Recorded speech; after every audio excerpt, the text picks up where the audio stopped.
bwe tukomawo. Okusooka kati waliwo essuubi ddene nnyo minisita nga bw'ayogedde.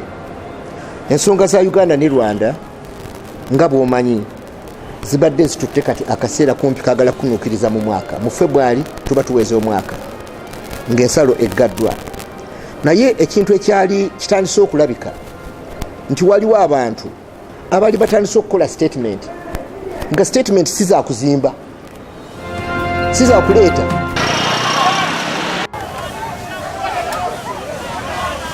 Nategedde wabaddewo pressure nene tumwine ng'agamba nti Ssekikubo tava tateebwa, naye nsiima kooti nebeera n'omugongo negamba nti Ssekikubo ateebwe ave wano.